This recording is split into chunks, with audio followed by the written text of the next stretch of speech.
ღმერთმა დაგლოცოთ ძვირფასო რადიო მსმენელებო, წყალობა და კურთხევა არ მოგაკლოთ ღმერთმა. ჩვენ საუბრობდით საკუთარი მეს თაყვანისცემის რაობის შესახებ, თუ როგორ ანაცვლებს ადამიანი ღვთის თაყვანისცემას საკუთარი თავის თაყვანისცემით და აი ამ კუთხით გვსურს რამოდენიმე საკითხს კიდე შევეხოთ.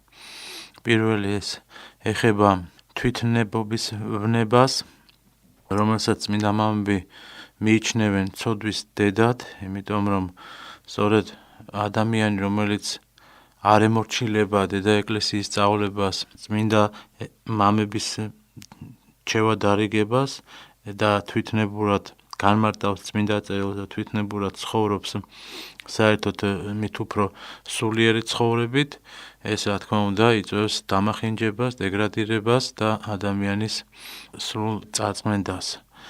და ღვთისაგან განშორებული ადამიანი ყურადღების ღირსად ამ დროს არავის თვლის გარდა საკუთარი თავისა და ეს თვითნებობის გამოვლინება გახლავთ საკუთარი გონებისადმი მინდობა, საკუთარი ნების აღსრულება, საკუთარი გრძნობების ნდობა.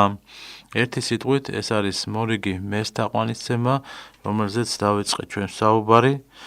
წმინდა თეოფანი დაყუდებული თავის წერილებში შენიშნავს ესეთ რამეს, რომ როდესაც ადამიანი ცხოვრობს მიწიერით, მხოლოდ საკუთარი კეთილდღეობაზე ფიქრით და შედეგად გარდაუვალია კამათი, გაღიზიანება, ჩხუბი და მისი მსგავსი ვნებები და ყოველივე ამის საფუძველი სწორედ თვითნებობა, რჩევის უარყოფა და გაუთვალისწინებლობა იმ გარემოებისა, რომ ჩვენ ყოველივე არ შეგვიძლია მართებულად საკუთარი თავით გამსაჯოთ, არამედ გვჭირდება მრჩეველი, მოძღვარი ან ბრძენი ადამიანი, რომელიც მიგვითითებს სწორ გზას.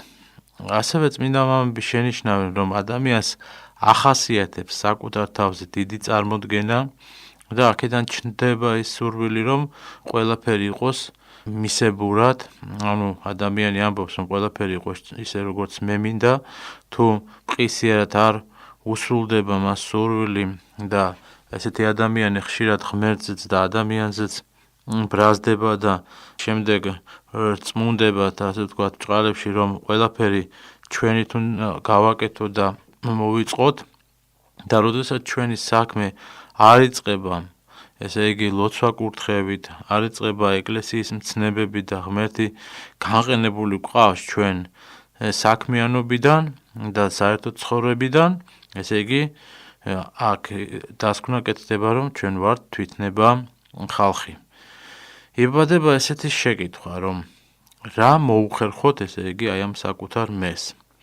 ბუნებრივი და ლოგიკურია შეკითხვა, მათთვის ვინც იწყებს აი ამ საკუთარ თავის შეცნობას, ხოლო ვინც არ იწყებს, იმისთვის გაუგებარი ხდება საერთოდ რატომ ჩნდება ეს შეკითხვა, როგორ მოვიქცეთ და გავანადგუროთ ეს ვნება.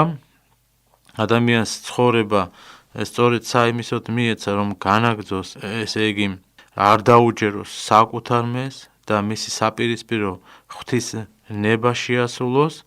აი ამ ყოველგვარი მეს კატეგორიული უარყოფა არის აი ამის სამკურნალო საშუალება. ანუ წმინდა მამები გვირჩევენ, რომ შეუდგეთ საკუთარი ცოდვების ხედვას და შევამჩნევთ საკუთარი მეს გამოვლინებებს. შემდეგ მისი საპირისპირო მოქმედება უნდა დავიწყოთ. ესე იგი, თვითნებობის განადგურებისთვის საჭიროა მხოლოდ გავისარჩოთ ძმაუნდადანო, ხოლო შემდეგ იოლი იქნება მასთან გამკლავება. როდესაც თვითნებობა არსებობს, მაშინ არა მარტო ადამიანებთან ურთიერთობა, არამედ ღმერთთან ურთიერთობაც კი აღიზიანებს ადამიანს, იმიტომ რომ თვითნება ადამიანისთვის მიუღებელია კანონები, მიუღებელია ის მორალი, რომელიც მას აი ამ ზნეობრივ ჩარჩოებში აჯენს და სურს მას ისე აკეთოს, როგორც ეს მოუპრიალდება თვითონ. კარგს აკეთებს თუ ცუდს აკეთებს, არ აქვს ამას მნიშვნელობა. მთავარია აქ ის ცოდვის ნება, რომელიც ჩადებულია მასში ბოროტისაგან და შემდეგ ის ხელსაყრელ მომენტს აუცილებლად იპოვის საიმისოდ, რომ ადამიანი ცდარ გზაზე დააყენოს. და ამ განწყობას კარგი იქნება, რა თქმა უნდა, თუ ადამიანი დროულად მიმართავს მოძღვარს და შეუდგება ეკლესიის სწავლებას, მორჩილებას და ეს მორჩილება და საკუთარი მეს უარყოფა არის უდიდესი საქმე, რომელიც სხვა სათნოებების საწინდარიც გახლავთ. მაგრამ ეს დროულად უნდა გავაკეთოთ ჩვენ, ვიდრე გარეგნულად ეს ჩვენი თვითნებობა არ არის ძალიან გამომჟღავნებული და განვეშოროთ უნდა ამ ნებას, წინააღმდეგ შემთხვევაში ეს თვითნებობა ხუპავს ადამიანს. თუ უჩივით დიდ წარმოდგენასა და თვით განდიდებას უნდა ვიცოდეთ, რომ ეს თვითნებობის პირმშუა. იმიტომ რომ საკუთარ თავზე დიდი წარმოდგენა ეს არის ამპარტავნების ნიშანი და იმის ნიშანი, რომ ადამიანს აქვს ფიქრი, რომ ყოველივე მისი ძალისხმევით ხორციელდება.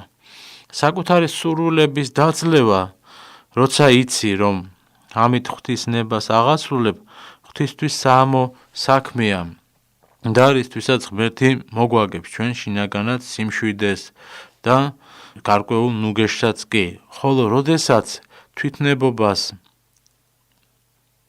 ვამარჯვებინებთ ჩვენ, ესე იგი საკუთარი ახირების შესრულებას უფრო მაღლა ვაყენებთ, ვიდრე ღვთის ნებას. რა თქმა უნდა, ეს უდიდესი ცოდვა გახლავთ. წმინდა თეოფანი ასევე წერს იმასაც, რომ ილოცოთ უნდა, რომ ღმერთმა განგვაშოროს ეს საშინელი ნება. წმინდა მამამ ბრძანა ესეთი რამე, რომ ღმერთი მხოლოდ მაშინ ისმენს ლოცვას, როცა თავად ადამიანი ებრძვის მას საკუთარ თავში და ეძლევა ღვთისნებას და აი ამ შემთხვევაში ღმერთი მიმადლებს ადამიანს მადლსა და წარმატებას. ხოლო თუ რა თქმა უნდა ადამიანი არც კი ცდილობს აი ამ დაინახოს ჯერ ერთი ეს ნება საკუთარ თავში, შემდეგ მასთან იბრძოლოს, რა თქმა უნდა ის მუდმივად იქნება აი ამ თვითნებობის ვნებაში, მუდმივად იქნება კიდევ უფრო ღრმად შეაბიჯებს იმ ცოდვის მორებში, რომლისაგან უფრო რთული ხდება შემდეგ გამოსვლა. ესე იგი, როგორც მოგახსენეთ, აი ამ თვითნებობიდან მრავალი სხვა ვნებაც ვითარდება, ერთ-ერთი ესეთი ძლიერი ვნება გახლავთ თავმოყვარეობა და ეგოიზმი, მათი მთავარი შინაარსი განწყობილება ასევე საკუთარი მეს თაყვანისცემაში მდგომარეობს და აქაც ისმის შეკითხვა, საიდან ჩდება ეს ვნებები, არც ერთი ადამიანი არ იბადება, რა თქმა უნდა, განსაზღვრული ვნებით. წმინდა მამები მიიჩნევენ, რომ ყველა ვნება თავმოყვარეობით იწყება, ანუ მე ეს არ შემიძლია, მაგალითად ადამიანი ამბობს, მე ამას ვერ გავაკეთებ, მე ავად ვარ და მსგავსი მე მუდმივად გაიძახის ადამიანი და ითხოვს საკუთარი თავისაგან უდიდეს ყურადღებას, რასაც პირიქით არ აკეთებს ხშირ შემთხვევაში. ამგვარი დამოკიდებულება ეტაპობრივად, რა თქმა უნდა, ცხოვრებისეული გარკვეული პოზიცია ხდება ადამიანისათვის და ეს სენი ნელ-ნელა იპყრობს მთელს მის ორგანიზმს, შემდეგ ცხოვრებისეულ საქმიანობაშიც ვითარდება ეს, ნებისმიერ ყოფით ცხოვრების ურთიერთობაში იზრდება და მთელ სულიერ სამყაროს მოიცავს და ადამიანის მეორე ბუნება ხდება. აი ესეთი თვითნებობა და ეგოიზმი წმინდა მამების თქმით, იმის ნიშანია, რომ გულში ჭარბობს მე და არა უფალი. და როცა ეგოიზმი ჩასახდება ადამიანის გულში, მაშინ ვნებების მთელი ჯარი შეიძლება ითქვას არმია განაყოფიერდება და გამრავლდება და მოიცავს ჩვენს საბრალო სულს. და ეს ეგოიზმის განვითარებით, რა თქმა უნდა, კნინდება სიმართლე, სიყვარული ადამიანის სულში, რომლებაც პირდაპირ თავდადებით რომელიც უნდა მოვიპოვოთ, ხოლო ეგოიზმით გამრავლებული ვნებები განადგურებენ ყველა სხვა სათნოებასაც ანადგურებენ და შედეგად ადამიანი ჭეშმარიტი სიკეთის ქმნისათვის საერთოდ უუნარო ხდება, როგორც ამას ბრძანებს წმინდა წერილი და თითქოს შეუძლია ადამიანს ბრძოლა ემცოდვასთან, მაგრამ მამაცობის რაღაცა საკუთარი თავის გამარჯვების ძალას ვერ პოულობს ესეთი ადამიანი და ეს იმას ნიშნავს მანამდანო, რომ ადამიანი გარეგნულად უკვე დამარცხებულია და ის ყველანაირად შინაგანად განადგურებულია და ცდილობს მხოლოდ გარეგნულად, ესე იგი, მოწესრიგებული შენიღბოს თავისი ცხოვრება, მაგრამ სინამდვილეში ეს უკვე სულიერი მიცვალებული გახლავთ და ამრიგად თავმოყვარეობა და ეგოიზმი ისეთი ცოდვებია, რომლებიც ადამიანის მთელ არსებას მოიცავს.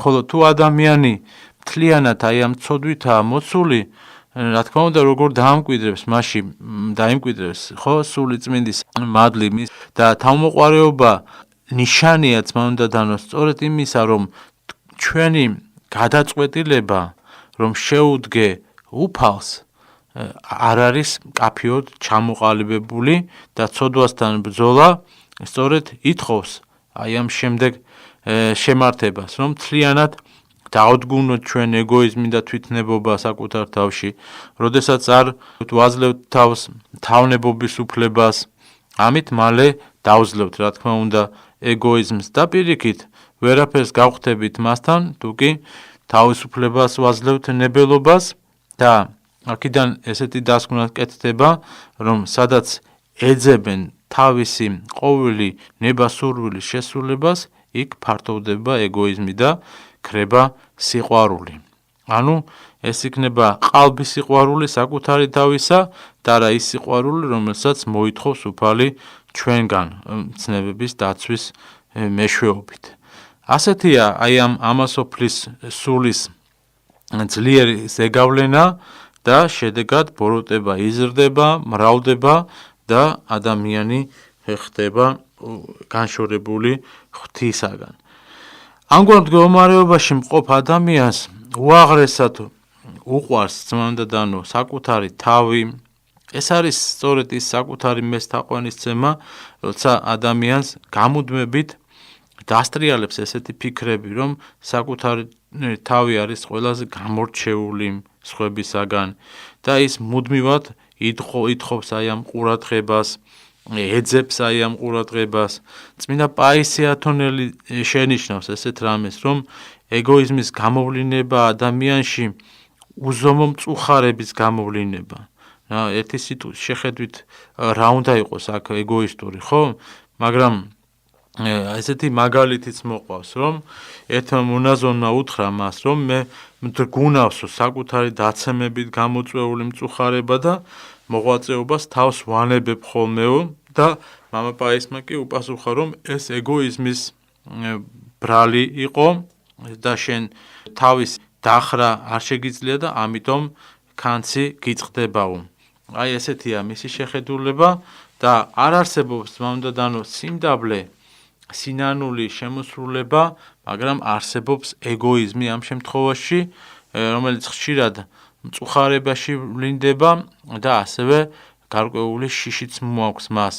როდესაც ადამიანს სინანული არ გააჩნია, მას განაწყობს ესეთი საკუთარი თავის ეგოიზმისაკენ, კაცმამლობისაკენ, ის რომ სხვებს თვალში ეჭხირება ამ დროს და მასში სახლობს რაღაც გარკვეული შფოთი, სიმწარე, ტკივილი და ისმის კითხვა, როდესაც კაცი დაცემის შემდგომ აი ასეთ მწარე განდგომილებაში იმყოფება ღვთისაგან, ამის მიზეზი ყოველთვის არის კი ეგოიზმი და აი ესე პაისის სიტყვებს მოусმინოთ ძმაუნდადანო და ის ბრძანებს, რომ ყოველთვის ეს ასე არ არის. ეს შესაძლოა გულმოდგინებითაც გამომდინარეობდეს, ანუ მოწყინებას ვგულისხმობ ჩვენ, ვინც გულმოდგინების შედეგად და მისი მეშვეობით განიცდის აი ამ მწუხარებას, ყოველივე საკუთარ თავს აბრალებს. ხოლო თუ ის, ვინც ეგოიზმის გამოწუხს ყველაფერში სხვებს მიიჩნევს თავს დამნაშავედ. აი ესეთია განსხვავება მწუხარებებს შორის და უსამართლოდ მომექცნენო ამბობს ეგოისტურად განწყობილი ადამიანი და დაავადებულია აი ესეთი სცენით, ხშირად ბრაზდება, იბუზღება და არც ლაპარაკობს სხვებთან, რომ თითქოს შეურაცხყოფილი დარჩა და ასე შემდეგ. და აი ესეთი ლამაზი მაგალითიც მოყავს მამა პაისის, რომ აი ამ დაუდევრობის გამო ორ მონაზონ დას მისცა მან შენიშვნა, ორივე დამწუხრებული იყო და თავები ჩაკიდესო, ამბობს მამა პაისი, მაგრამ ერთი გულმოდგინების გამო შეწუხდაო, რომ გამომდინარე იქიდან, რომ მე დავამწუხრეო, მოძღვარიო, ხოლო მეორე ეგოიზმა შეაწუხა, ანუ პირველს იმისაც კი ერიდებოდა, რომ თვალში მომხვედროდაო და თვალსაც კი არ წევდა ზემოთო, ხოლო მეორე კი მხოლოდ იმისათვის, რომ რეპუტაცია არ შელახვოდა და მაშინათვე თავის მართლებას მიყო ხელიო და სულაც არ დაფიქრებულა იმაზე, რამდენად სერიოზული იყო მისი დაუდევრობაო.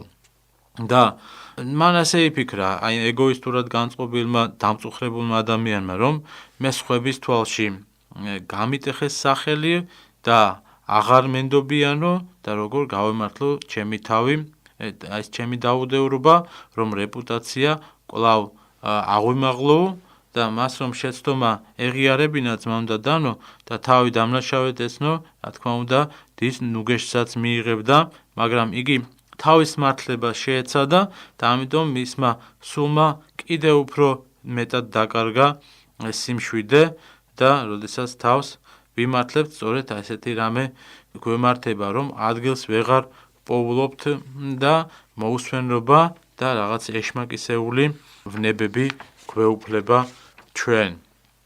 და რომელიც მოდის ძალიან შეუმჩნევლად, ხშირ შემთხვევაში მოქმედებს ჩვენზე და მწუხარებას გვრის, მაგრამ როდესაც ყველაფერს ჩვენს თავს დავაბრალებთ, მაშინ ღმერთი მთელს ჩვენს აი ამ სიმძიმეს საკუთარ თავზე იღებს, ამბობენ წმინდა მამები, ასე რომ მოდი და გადავწყვიტოთ, რა გვირჩევნია ჩვენ, სიმდაბლე, რომელიც სიმშვიდეს ბადებს, თუ ეგოიზმი, რომელიც მუდამ დარდით, შიში და შფოთი მოაქვს ადამიანისათვის. და ეგოიზმის მონათესავე ვნება გახლავთ ძმამ და დანო ესეთი სნეულება, ეგოცენტრიზმი. ანუ ეგოცენტრულად განწყობილი ადამიანების ცნობა არ არის ძალიან რთული, ისინი ისევე როგორც ეგოისტები ხშირად იყენებენ ნაცვალ სახელებს მე, ჩემი და სულ მუდამ საკუთარ თავზე ფიქრობენ, რაც დეტალურად გამოხატავს მათი შინაგანი განცდების სიმძიმეს და ეგოცენტრიზმი გახლავთ ფსიქოლოგიის სფერო უფრო მეტწილად, თუმცა რა თქმა უნდა სულიერი საკითხია და ასეთი ადამიანები მრავლად გვხვდება ჩვენ ცხოვრებისეულ ურთიერთობებში, საფუძვლიანი ანალიზი ამისი არსებობს მრავალ წმინდა მამასთან და თანამედროვე ღვთისმეტყველებთან. ერთ-ერთი იღუმენი ევნემი პერისტი წერს ესეთ რამეს, რომ ცოდვისმიერი ეგოცენტრიზმი ჩვეულებრივ მსგავსი სიტყვებით ვლინდება, რომ ჩემი არავის ესმის, ჩემი დახმარება არავის უნდა, მოძღვარიც სასტიკი და არაადამიანურია ჩემს მიმართ და ესეთი განწყობა ეუფლება ეგოცენტრისტებს. ამასთან მოძღვრისა და სხვა ადამიანების მხრიდან გამოვლენილი ყველა დადებითი საქციელი სრულიად უგულებელყოფილია და საერთოდ ავიწყდება კიდეც და ესეთი ეგოცენტრულ ადამიანს ცხოვრებაში არ აქვს თავის რწმენა, ანუ უпростоრად იმედი ღვთისა და თვლის, რომ გარშემომყოფები მასზე ჯამთელები, მასზე ბედნიერები არიან, მას სხვების მხრიდან გაგება და ყურადღებას წყურია მუდმივად და გამუდმებით ელოდება აი ამ ყურადღებიან შეკითხვას მის პერსონის მიმართ, როგორი ბრძანდება, როგორია მისი ყოფა და ასე შემდეგ და თუ დღის განმავლობაში ის საკმარისად არ იღებს აი ასეთ ამგვარ შეკითხვებს და ესეთ ყურადღებას სხვებისაგან, ის თავისი უბედურების შესახებ იწყებს საუბარს, მიეცემა ხოლმე სასოწარკვეთილებას და ლანწვა გინებას ხშირ შემთხვევაში განკითხვავს და ბევრ ადამიანს უამბობს ხოლმე თუ რა მძიმე დღე ქონდა მას მთელი ამ პერიოდის განმავლობაში და რომ არავინ არ არის მასთან და არავინ არ ფიქრობს რომ როგორ დაეხმაროს მას და ასე შემდეგ და ასე შემდეგ. ხანდახან ასეთ ადამიანებს ეჩვენება რომ მას ტყავი გააძრეს, მას ყველაფერი ეს ტკივა, რადგან ყოველი ურთიერთობა და ის ყველა შეხვედრა გადის მის სულზე, ტანჯავს მას და სული კი დაჭრილია და ავადაა და აი ესეთ გმირის პოზაში იმყოფება, რომელსაც სხვა ვერავინ თითქოს ვერ ამჩნევს. და ცოდვისმიერი ეგოცენტრიზმი გამოხატავს სწორედ პროტესტს ძმაუნდადანო აი ამ ღვთის განგებულების საკუთარი ცხოვრების წინააღმდეგ და მასში გაერთიანებულია ეს აგრესია საკუთარი თავის მიმართ და მთელი გარემომცველი სამყაროსადმი და ეგოცენტრიზმი ეს არის ვნება, რომელიც ხშირად სხვა ადამიანის ხარჯზე მიმდინარეობს და ეგოცენტრიზმის დროს სწორედ საკუთარი თავისადმი დამოკიდებულება ერთდროულად ორგვაროვანია. ანუ ხან მას უყვარს და ხან სძულს და ეს ზედმეტად მტკივნეული ემოციური მდგომარეობა ვლინდება იმის გამო, რომ ასეთ ადამიანში ხდება გრძნობების ბლოკირება და გარე გამოვლინების დროს მისი ესე ეგოცენტრული გამოვლინება. ამრიგად აი ამ ნებებისაგან თავის დაღწევისათვის წმინდა მამათა აზრით საჭიროა საკუთარ გულში თავდადებული, თავგანწირული სულისკვეთების გაღვიძება. და თეოფანი დაყუდებული მაგალითად ბრძანებს, რომ ამას მოყვება სამართლიანობისა და სიყვარულის აღდგენა. თუ ამას გააკეთებს ადამიანი. ხოლო ამის შემდგომ ერთი მეორეს მიყოლებით ცოცხლდება სხვა სათნოებებიცო.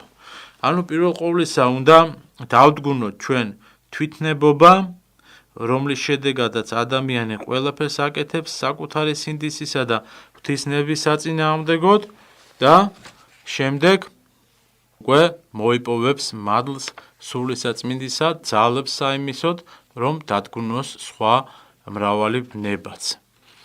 შემდეგ წმინდა მამები ამბობენ, რომ ქედმაღლობა, დიდების მოყვარეობა, ეგოიზმი და ამას მოყვება კიდევ პატივმოყვარეობა ერთი და იგივე ვნებებია, სხვადასხვაგვარად გამოვლინებული და ამდენად ეხლა ორიოდე სიტყვით კიდევ პატივმოყვარეობაზეც ვთქვათ, როგორც ზემოთ უკვე აღვნიშნეთ ჩვენ, ესეც გახლავთ საკუთარი მეს თაყვანისცემის საგანი, როდესაც ადამიანი შინაგანად გარკვეულ სიცარიელეს განიცდის, ამის მიზეზი წმინდა მამების აზრით არის სწორედ პატივმოყვარეობა და როდესაც ვცდილობთ ავმაღლდეთ ადამიანის თვალში შინაგანად სიცარიელეს განვიცდით და ქრისტე ხომ სიცარიელეში არ მიდის ძმაუნდადანო, არამედ განახლებული კაცის გულში, ესე ბრძანებს წმინდა წერილი და სამწუხაროდ სულიერი ცხოვრების მქონე ადამიანები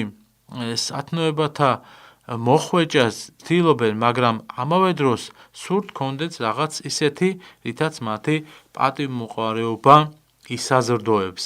ეს ყველა ჩვენთაგანს ეხება, რა თქმა უნდა, მეტნაკლებად არის ეს ვნება, თუმცა სრულიად განთავისუფლებულნი ამისაგან არავინ იმყოფება, ვიდრე დედამიწაზეა და საზოგადოებრივი აღიარება, აი ეს პრივილეგიები და ასე შემდეგ, ეს გარკვეულ ნაპერწკლებს ყოველთვის ანთებს ადამიანის გულში, ეს შინაგანი მდგომარეობა ზოგისთან უკვე გარეგნულადაც ვლინდება, თუმცა როგორც მოგახსენეთ, მას სერიოზული ბრძოლა ჭირდება, რომ დავდგუნოთ ეს პატივმოყვარეობის ვნება საკუთარ თავში, ანუ საკუთარ სულში.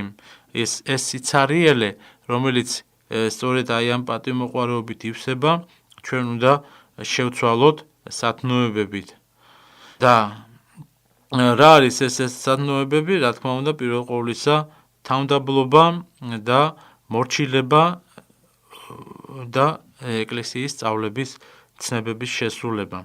წმინდა მამები ერთსულოვნების სწავლების თანახმად აი პატივმოყვარე ადამიანის ბუნებაში ხმად ჩანერგილი ვნება ხედავენ და თავისი თავი როდესაც ისინი ცდილობენ რომ განასხვავონ სხვისაგან, აღამაღლონ მოყვასთა შორის და კაცთა ყურადღება აი ამითი მოიზიდონ და საზოგადოებაში გავლენა და მთავრობა მოიპოვონ, რაც არ უნდა პარადოქსულად ჟღერდეს ეს, არა მხოლოდ სულიერი და ხორციელი ნიჭებით მართლდება, ძმანდა და უნდა ჯილდოვდება, არამედ ესეთი რამ სენი ემართება ნებისმიერ ადამიანს თვით უნიჭო ადამიანსაც კი არაფრით რომ არ შეინიშნება, არაფრით რომ გამორჩეული ნიჭი არ აქვს, მიუხედავად ამისა, ამბობენ წმინდა მამები, რომ პატივის მოყვარეობის ვნება მაინც ბუდობს, ესე იგი,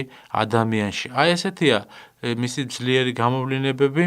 წმინდა მღვდელმთავარი ნიკოლოზ ველემიროვიჩი მიიჩნევს, რომ ეს ცოდვა ღვთის შიშის დაკარგვის შედეგად ეუფლება ადამიანს.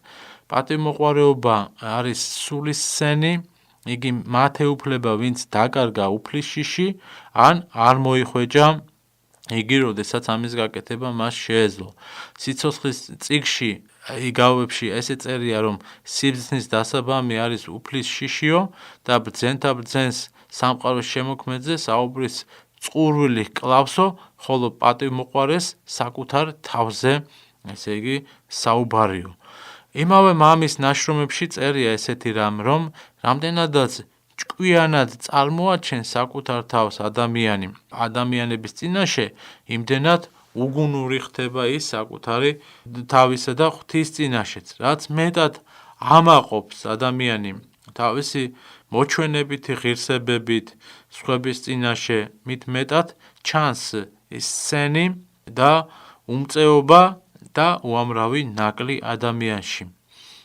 და ესეთი მაგალითიც მოყავს წმინდა მამას, რომ ერთი ჯარისკაცი უამბობდა მეგობარს, რომ ყოველთვის როცა იგი თავის ქებით აღწერდა თავის საბრალო გამარჯვებებს და საკუთარ გმირობებს, მის წარმოდგენაში მეხსეულად ცოცხდებოდა ყველა მისი დამარცხებული სურათი და სიმხთალის გამოვლინების ყველა შემთხვევაო. ესე იგი, როდესაც ჩვენ ამ ქედმაღლობით და პატივმოყვარეობით საუბრობთ რაღაცა ჩვენს გმირობებზე თუ ძალიან მაგარ გამოვლინებებზე საზოგადოებაში, რომ როგორ კარგად მოვიქეცით, მაშინ ესე იგი შინაგანად ადამიანი ცარიელდება და სინდისის ხმა შეიძლება მოგვიტანოს სინდისის ქეჯნის სურვილი, ვინაიდან გვახსენდება ამ დროს, რომ არა ვარ ჩვენ ისეთი გმირები, როგორცაც ჩვენ საკუთარ თავს წარმოაჩენთ. წმინდა იოანე ოქროპირიც ბრძანებს, რომ პატივმოყვარეობის შესახებ, რომ რაც შეიძლება იყოს უფრო ბრმა პატივმოყვარეობაზე, რომელიც უმეტესად ბრმავდება, რაც მეტად ემსახურება ამ ნებასო. ანუ ასეთი თვისება მხეცებსაც კი არ აქვსო, მიიჩნევს წმინდანი და პირიქით, როდესაც უულიან ისინი უფრო რბილნი არიან და პატივმოყვარეობა კი სრულიად სხვაგვარად იქცევაო, როდესაც საძაგელი მშვენიერებად წარმოუდგენია და თავისი თაყვანისმცემლების წინააღმდეგაა მიმართულიო. წმინდა თეოფანი დაყუდებული კი გვირჩევს, რომ დროულად მივაქციოთ ყურადღება პატივმოყვარეობის მცირე გამოვლინებასაც კი, ვიდრე მას ყველა სულიერი ნიჭი არ გაუნადგურებია ჩვენში. ძალზე ახასიათებს, რა თქმა უნდა, ყველა ჩვენთაგან საზოგადოებას სიკეთის აჩთილებისადმი ესეთი თანაგრძნობა, მაგრამ ეს სულაც არ არის კარგი და წყლის წვეთი ქვას ხრიტავს, ხშირი დაცემით მასზე თითეული ქების ნაწილი სწორედ თავმოყვარეობისა და პატივმოყვარეობის ჭიას ეცემა და კვებავს აი ამ ვნებას და იგი ჩვენთვის ხდება უხილავი და იზრდება ნელ-ნელა, ვიდრე მომაგდებოდეს, შემდეგ უკვე სათნო გზნობებს ჯერჯერობით აძლევს გარკვეულ წარმატებას, გარკვეულ მოქმედების საშუალებას, ხოლო როცა გაიზრდება ეს მთლიანად მოიცავს ადამიანის სულს ძმამდადანო და წამში ანადგურებს ყველაფერს, რაც კი სათნოა ადამიანში. აი ესეთია ამ პატივმოყვარეობის ფესვები. ამრიგად, პატივმოყვარეობის დაძლევა დიდი ღვაწლის შედეგად არის შესაძლებელი და მისი განადგურებისათვის შემდეგი რჩევები მოგცა მამებმა. წმინდა მაქსიმი აღსარებელი ამბობს, რომ იმისათვის, რომ დავდგუნოთ, ეს ვნება კარგი საშუალება ფარული სიკეთის კეთება და ხშირი ლოცვა, ხოლო ნიშანია იმისა, რომ ამ ვნებებისაგან განთავისუფლდე ავის მოქმედზე, ესე იგი ურისხველობა, როდესაც გექნებაო. ანუ, როდესაც ჩვენ არ განვიკითხავთ მძიმე ცოდვებში მყოფ ადამიანსაცო. წმინდა პაისი მთაწმინდელი გვირჩევს სიმდაბლით მოღვაწეობას, ვინც სიმდაბლით მოღვაწეობს, თავის საქმიანობაში სიმძიმეს არასოდეს შეხვდება, მაგრამ თუ კი ადამიანის სულიერი მისწრაფებების პატივმოყვარეობა ახლავს, მაშინ სულში გარკვეული სიმძიმე წარმოიშვება და სხვავნებები ესოდენ ძლიერად, რომ ებძვიან ადამიანს. თუ კი შევძლებთ და ღვთისწყალობას სიმდაბლით მოვიხვეჭავთ, მაშინ რა თქმა უნდა, ნელ-ნელა დაედგუნება ეს ცოდვები. მაგრამ როდესაც ეშმაკი შეძლებს ჩვენს მოწყვლას და პატივმოყვარეობით თვალებს აგვიხვევს ჩვენ და გვაიძულებს ვიწრო და ესეთი საშიში ბილიკებით ვიაროთ, მას მივყვეთ სწორედ აი ამ დროს გრძნობ ჩვენ სულში სიმძიმეს, რადგანაც ეშმაკეულ ქმედებათა არეში ვიქნებით მოცულნი. უნდა გვახარებდეს ძმაუნდადანო ისეთი რამ, რაც სრულიად ეწინააღმდეგება საერო, ესე იგი ამასოფლის ადამიანის მისწრაფებებს. ანუ სულიერების სფეროში მხოლოდ და მხოლოდ ერულის საწინააღმდეგო მისწრაფებებით შესაძლოა მოქმედება. ანუ ვართ ჩვენ, რა თქმა უნდა, ამ ქვეყნიურნი, მაგრამ ამავე დროს ჩვენი მოწოდებაა, რომ ვიყოთ არა ამსოფლიურნი და მოვიპოვოთ სულიერი მადლი სული წმინდისა. გსურს თუ ჩვენ ყველაფერი ისე იყოს, როგორც ეს დედა ეკლესიას უნდა, მაშინ უნდა დავემორჩილოთ მისწავლებას, წმინდა მამათა შეხედულებებს და თუ გსურს ჩვენ ძმაუნდადან რომ ყველას უყვარდეთ, უნდა ვიხაროთ იმით, რომ ყურადღებას არავინ გვაქცევს ჩვენ მაგალითად და საპატიო ადგილის დაკავება, როდესაც გსურს და ამ დროს ჯორკოზე როცა დავждებით ჩვენ, ანუ ქებას ვეძებთ და ამ დროს შევიყვაროთ სიმდაბლე, რათა დამდაბლებული ქრისტეს სიყვარულით განვიცადოთ და დიდება ღვთისა. და როდესაც აი ამ ღვთის დიდებას შევიგრძნობთ, მაშინ თავს ნამდვილად ბედნიერად გრძნობთ, მივიჩნევთ და აღვისებით სიხარულით და სწორედ ეს არის უდიდესი სიხარული მთელი ქვეყნიერებისათვის, როდესაც ქრისტეს ღვთაებრივი მადლი მოგვიცავს ჩვენ და გაგვახარებს, მოგცემს ჭეშმარიტ ბედნიერებას, ჭეშმარიტ თავისუფლებას, ჭეშმარიტ სიყვარულს და რაც არის ჩვენთვის მთავარი, უმთავრესი, რათა სასუფეველი ღვთისა მოვიპოვოთ. დაგვლოცოს ღმერთმა და განგვაშოროს ყოველი მსგავსი ვნებებისაგან, საკუთარი მეს თაყვანისცემისაგან და მხოლოდ უფალსა ღმერთსა თაყვანს ვცემდეთ და ამისი ძალა